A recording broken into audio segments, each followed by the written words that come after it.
Have you ever heard the term primitive Christianity? Usually when something is labeled primitive, we think of it as being very basic, something that may be crude and poorly formed, like a lean-to or a rough log cabin. Actually, the word primarily refers to something in its earliest stages of development, something in its original form. Primitive Christianity refers to the way Christianity was practiced by the very first believers, those first-century Christians who were taught directly by Jesus Christ and the original apostles.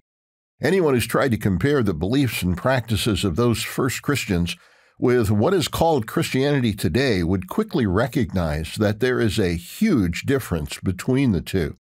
In fact, if Jesus were to return to earth today, he would have trouble even recognizing the religion that claims to bear his name.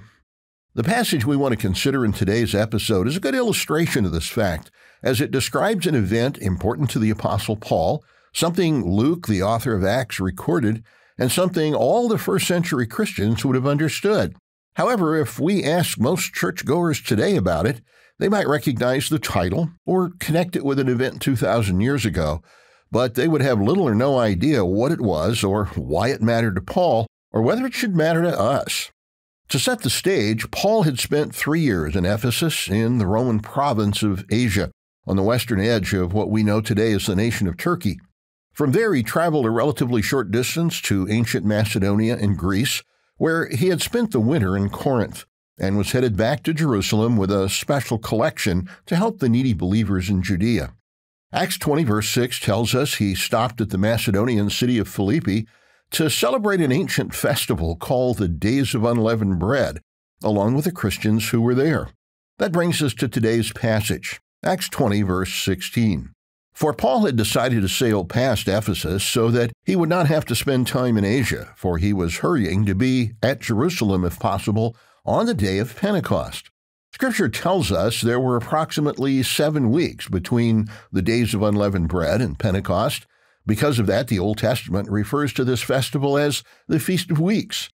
The name Pentecost comes from the Greek and refers to counting the 50 days, 7 weeks plus 1 day, leading up to this sacred festival.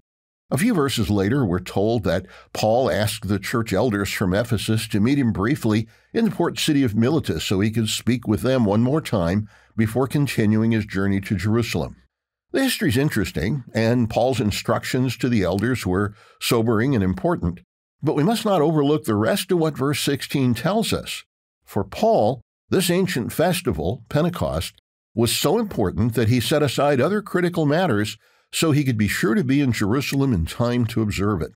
Scripture is abundantly clear that those early Christians followed the example of Jesus Christ and his apostles by continuing to observe the entire series of annual holy days as God had instructed. Scripture describes Jesus keeping the Passover and the Feast of Tabernacles. We just saw that Paul had observed the Days of Unleavened Bread and planned to keep Pentecost. In 1 Corinthians, he wrote a great deal about keeping the annual Passover, and near the end of the book of Acts, Luke wrote of the fast, which all commentators recognize as a reference to the Day of Atonement. The Day of Atonement is so important in the book of Hebrews that you really can't understand the book properly without understanding that celebration. What does all that mean for us?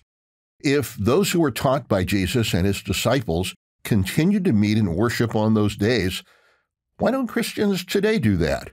Are there Christians today who still believe in observing these days just like those first-century Christians did? Are there people today who believe that primitive Christianity is still the right way to live? If you'd like to know more, the Life, Hope, and Truth website offers a series of short videos on the feasts of the Lord. The show notes for this podcast episode will show you how to find them. And join us again next time as we continue to explore God's sacred word, verse by verse. Verse by Verse is a companion podcast to the Daily Bible Verse blog, which you can find on the Life, Hope, and Truth Learning Center. Check out the show notes for more.